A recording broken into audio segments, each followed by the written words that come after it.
Assalamualaikum warahmatullahi wabarakatuh. Terima kasih sudah klik video ini. Guys, di video ini saya akan bahas dari permainan catur Grandmaster di turnamen terupdate yaitu Superbet Classic di Romania. Nah, teman-teman, ini Superbet ini masuk dalam Grand Chess Tour ya. Grand Chess Tour tuh artinya dalam setahun ada beberapa turnamen, kalau nggak salah ada sekitar 5 turnamen yang berlangsung di beberapa negara.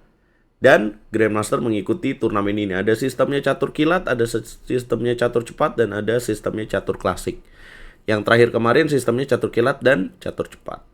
Nah, teman-teman, ini diikuti oleh 12 pemain catur top dunia undangan. Jadi totalnya round robin. Mereka akan bertemu, saling bertemu, artinya ada 11 babak setiap pemain.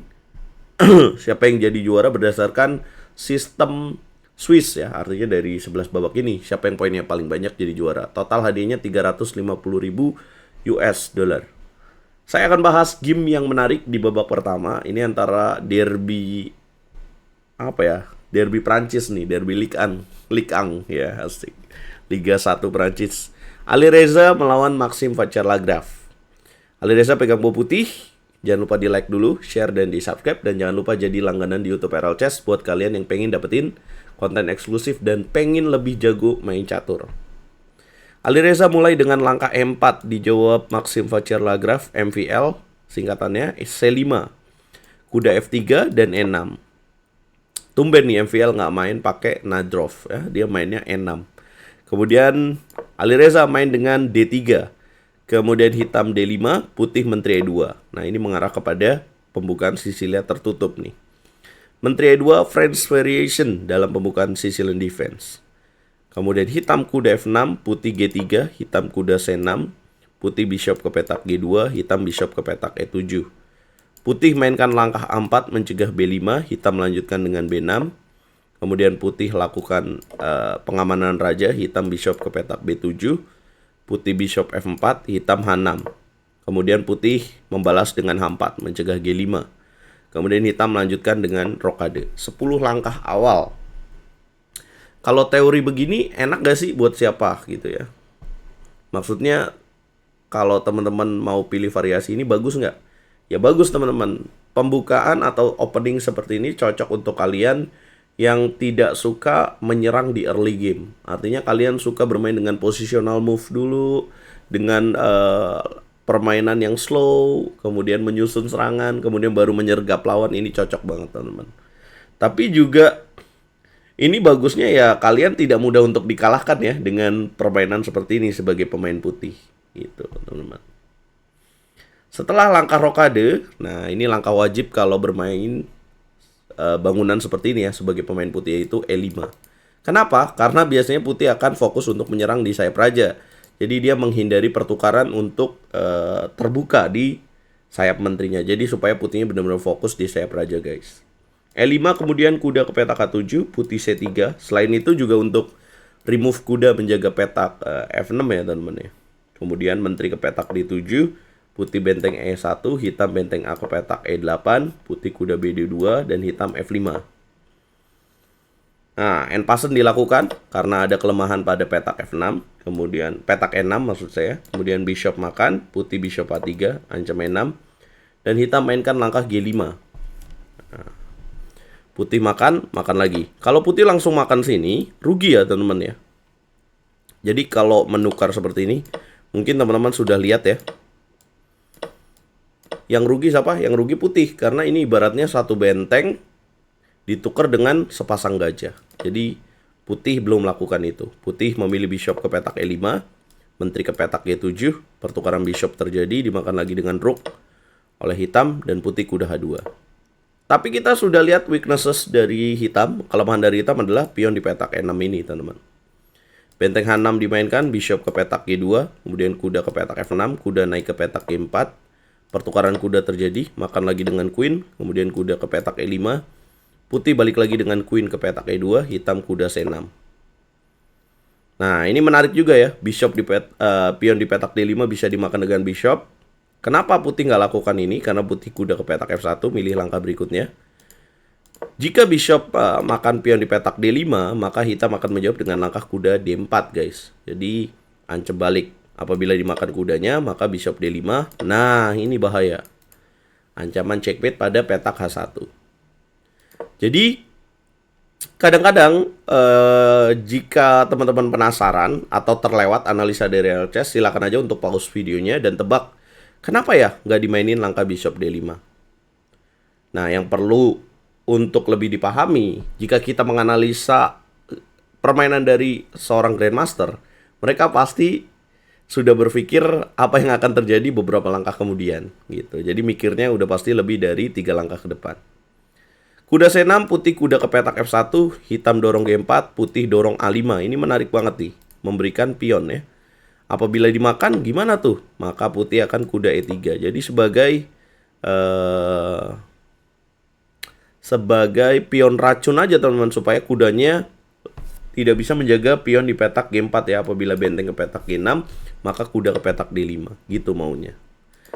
Jadi A5 bukan sekedar pion gratisan aja, tapi racun. Ditolak dengan hitam B5, A6, kemudian gajah ke petak A8.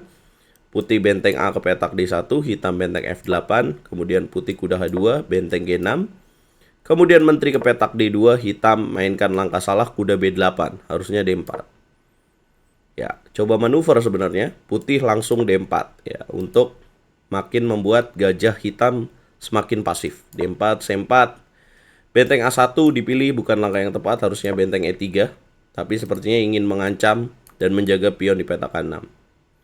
Gajah C6 dimainkan, putih naik dengan benteng E5, kemudian hitam kuda D7.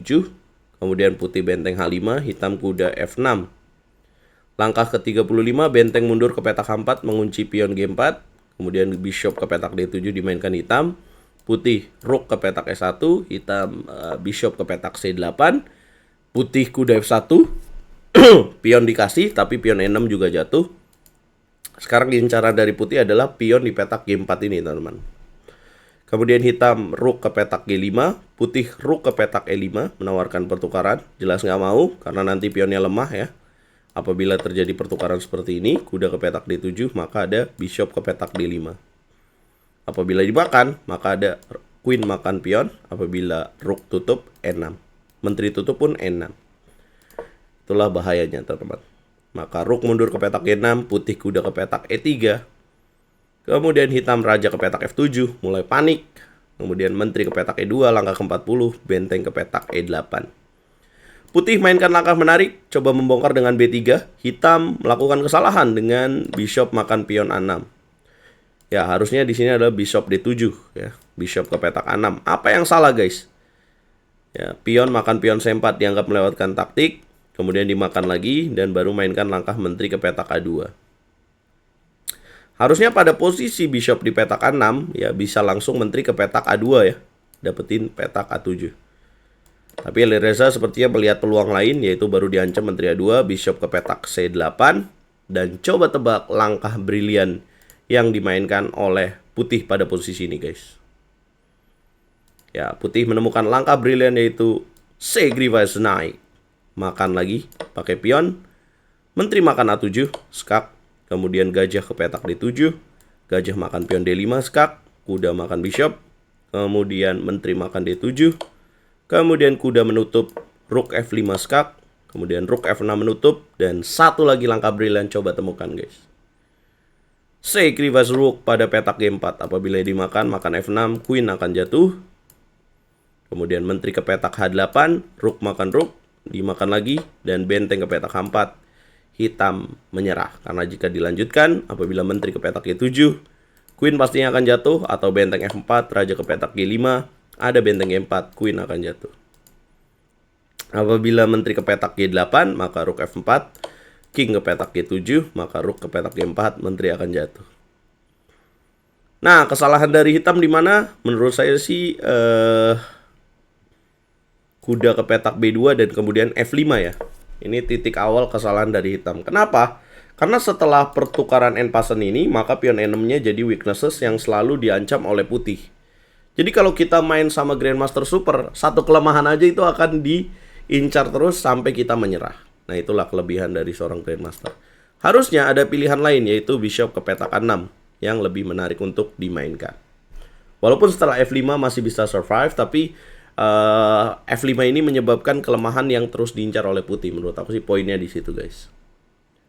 Nah, standingnya sementara yang menang dari babak 1 hanya Alireza dan Wesley So, jadi mereka menempati urutan pertama dan kedua. Dan babak keduanya ini ya, Alireza akan menentang Duda, kemudian Wesley So akan menantang MVL. Schedule-nya hari ini akan dimainkan jam 7:30 malam, teman-teman.